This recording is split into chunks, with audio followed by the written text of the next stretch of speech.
Good morning, Jackets, and welcome to the Hive, home of your 7-time state champion Bartow Lady Jacket softball team. We're going to take an in-depth look at this dynasty, a view of some of today's news, and a look at a spring sport you might not know much about. Today is March 6, 2009, and you're going spring training with YJP News.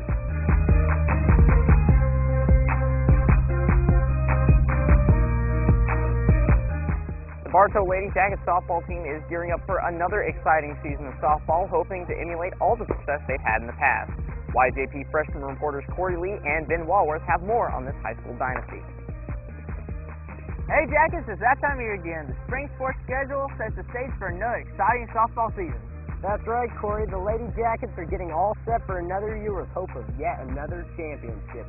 But Corey, the season won't come without any competition. I know, Ben, they'll have stiff competition in the form of Lake Wales and anyone else who's willing to take them down. It's not like they don't have a target on their back either. With the Jackets who won a miraculous run in the decade, winning 5 state championships in 5 years. Wow. And that's one accomplishment that no other team has been able to beat. So, how are the girls getting along this season? Well, Ben, I talked to Coach Riedenbar to see how he's getting the team ready for the upcoming season. Well, we're working hard right now in practices. We're working hard to get us ready for the season. Practice is the main thing, and we think we're ready. We're kind of emphasizing the defense a little bit more, doing some running activities when we make simple mistakes. So we're trying to get some things mentally in their head, so they're ready to make defense more of a priority. So we're doing some of the little things. That's really interesting, Corey, but while you were checking up with Coach Riedenbar, I got to talk to some of the girls about the year coming up. We have a new coach, Eddie Martin. He helps out with everything on the field. He's a great asset to our team. And we have Fitz, who's been with us a while, and he helps out with infield and hitting in the cage and bunts. And we have Coach Carl, who's a great motivator, and Coach Riedenbar, who is just great all around. That seems very intriguing, Ben. I guess all there's left to say is play ball! Well, not right now, Corey. We're actually in the middle of practice, so... Oh, yeah. Okay. Well, that's it from here at the softball field. I'm Ben Walworth. And I'm Corey Lee. All right, guys, thanks. Now let's throw it over to the basketball gym with YJP junior reporter Larry Lahara, who's going to give you your sports news for the day as we go in the bleachers. Hey, Jackets, I'm Lars Lahara with your sports news. There will be a track meet right here at BHS tonight against All Saints, Sports Mead, Santa Fe, and Lake Wales High School. So good luck to all the track members in their first meet of the season. Next week on Wednesday, there will be a girls' tennis match at home against Lake Wales High School starting at 3:30. And there will also be a girls' and boys' tennis match on Thursday. They will face Lakeland High School and will begin playing at 3:30. There will also be a varsity softball game and the varsity baseball game on Wednesday and Thursday of next week.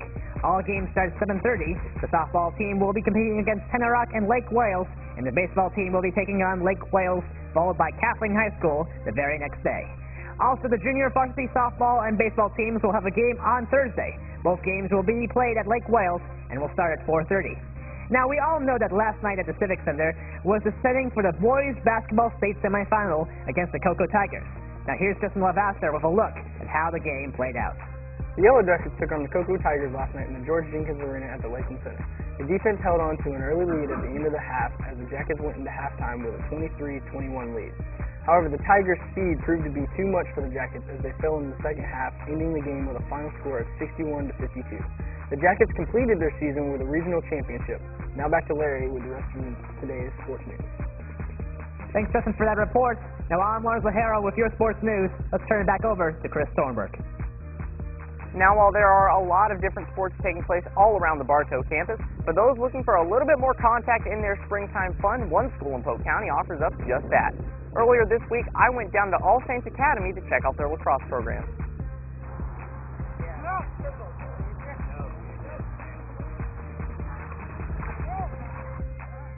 All right, here at All Saints Academy, they offer up a multitude of springtime sports, most of which can be found right back on the Bartow campus, with one glaring exception. The All Saints lacrosse program features players from Bartow High School and a sport which combines hockey, football, and soccer all on the same field. I recently caught up with some Bartow players and the coach himself to find out more about this exciting sport.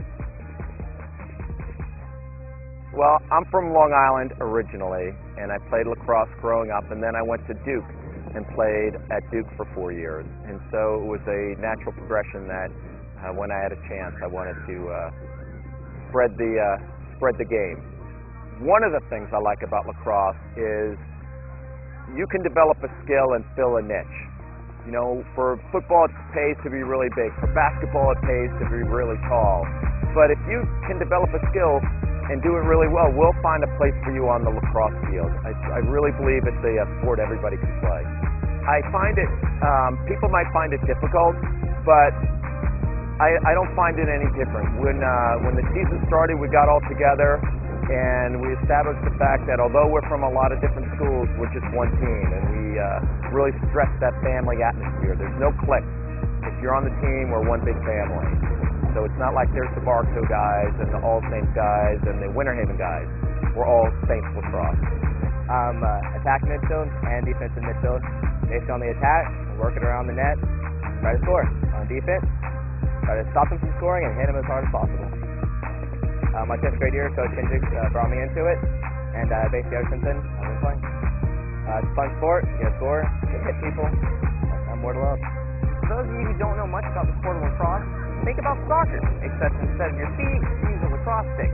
So if you're looking for a little bit more contact in your springtime fun, pick up a stick and head to your nearest lacrosse field. For YJP News, I'm Chris Thornburg. With that, YJP News has concluded for this Friday, March 6th. I'm Chris Thornburg. We'll see you next Monday back on campus.